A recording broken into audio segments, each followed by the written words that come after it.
ভাই রে, কথায় আছে কাউকে নাচাতে হলে নিজেকেও নাচতে হয়। এর চূড়ান্ত উদাহরণ হলো ভারত। বাংলাদেশকে নাচাতে গিয়ে এখন ভারত নিজেরাই নাচতে নাচতে ধুতি খুলে ফেলছে। ভারতের যেসব দাদারা বাংলাদেশকে অপমান করে যা তা বলেছিল, এবার তাদেরকে আইকোয়ালা বাস দিচ্ছে ভারতের কৃষকরা।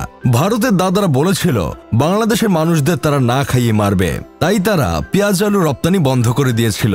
অথচ এখন দিন শেষে দেখা গেল ভারতের কৃষকরা রাস্তায় আলু পেঁয়াজ ফেলে প্রতিবাদ করছে। তাদের দাবি বাংলাদেশ তাদের থেকে আলু পেঁয়াজ আমদানি করছে না, যার ফলে মাত্র 2.5 থেকে 3 টাকা প্রতি কেজি দামে আলু পেঁয়াজ বিক্রি করতে বাধ্য হচ্ছে।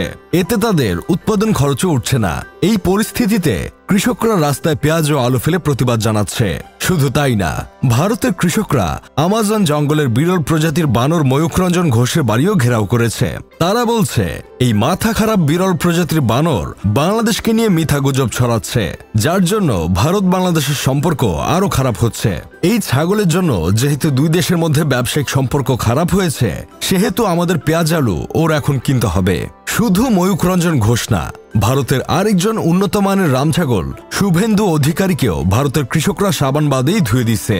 আমি বুঝি না এর মতো মানসিক একটা রোগীকে কে বা কারা বাংলাদেশের কুষ্টিয়া লালন মেলা থেকে সবুজ পাতা সাপ্লাই দেয়। না মানে উনি যদি কুষ্টিয়া লালন মাজারে বিখ্যাত সবুজ পাতা সেবন না করত, তাহলে তো বাংলাদেশকে নিয়ে এমন ধরনের কথা বলতে পারতো না। সেদিন দেখলাম এই মানসিক রোগীটা সাংবাদিকদের বলছে, আমার কাছে খবর আছে ঢাকা থেকে 3 লক্ষ রিক্সাওয়ালা রওনা দিয়েছে কলকাতা দখল করার জন্য। চিন্তা করেন ভাই অবস্থা। কলকাতা দখল করার জন্য আমরা সব রেখে রিক্সাওয়ালা কেন পাঠাবো? কি খেয়ে টুটমার্নির পুত রাজনীতিবিদ হয়েছে আল্লাহ মাবুদ জানেন। আর এই কথা শুনে পশ্চিমবঙ্গের মানুষজন ছাগলের 3 নম্বর বাচ্চার মতো শুধু লাফাচ্ছে।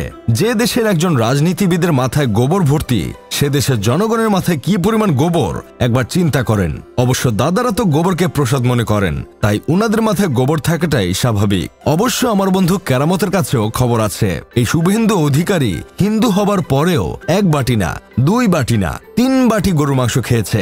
কার বাড়িতে খেয়েছে? পশ্চিম মেহেদিপুর শাহাবুদ্দিনের বাড়িতে। ভারত সবসময় তাদের সুবিধা মতো বাংলাদেশকে ব্যবহার করেছে। বাংলাদেশের বাজার প্রায় বেশিরভাগই দখল করেছিল ভারত। এখন সময় এসেছে ভারতের বিকল্প কিছু ভাবার। 2 দিন আগে পাকিস্তানের করাচি বন্দর থেকে আবারও পণ্য নিয়ে বাংলাদেশে পৌঁছেছে কন্টেইনার জাহাজ। তাতে পাকিস্তান ও সংযুক্ত আরব আমিরাত থেকে আনা হয়েছে মোট 811 কন্টেইনার পণ্য। আর এইসব জেনে ভারতের দাদাদের মাথা খারাপ হয়ে গেছে।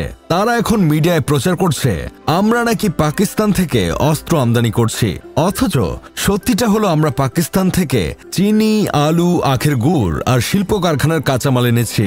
স্বৈরাচার সরকার হাসিনার আমলে ভারতকে মাথায় রাখতে রাখতে ভারতের জিভ লম্বা হয়ে গিয়েছিল। এখন যেহেতু আমরা ভারতের উপর নির্ভরশীল না হয়ে অন্য দেশ থেকে পণ্য কাঁচামাল আমদানি করছি, এটা দেখে দাদাদের মিডিয়াগুলো ভাদ্র মাসের কুত্তার মতো ব্যবহার করছে। দেখেন ভাই, কথায় আছে ওস্তাদের মায়ের শেষ রাতে। ভারতের পশ্চিমবঙ্গ ও মহারাষ্ট্র সহ বিভিন্ন রাজ্যে কৃষকরা তাদের উৎপাদিত পণ্যের ন্যায্য মূল্য পাচ্ছে না বলেই অনেকেই আত্মহত্যার দিকে ধাবিত হচ্ছেন, এমন খবর পাওয়া যাচ্ছে। বিশেষজ্ঞরা বলছেন এই দুর্দশার জন্য সরকারের নীতিগত ব্যর্থতা এবং মিডিয়ার অপপ্রচার দায়ী। যাই হোক, শেষমেশ আমি গোলাম হোসেন একটা কাজের কথা কই। ভারতের পশ্চিমবঙ্গ অনেকটাই বাংলাদেশিদের উপর নির্ভরশীল। তাদের হোটেলগুলো, নিউ মার্কেট এরিয়া, ক্লিনিকগুলোতে বেশিরভাগ বাংলাদেশিরাই যায়। বাংলাদেশিরা যদি এইখানে না যায়, তাহলে তাদের ব্যবসায় লালবাতি জ্বলে।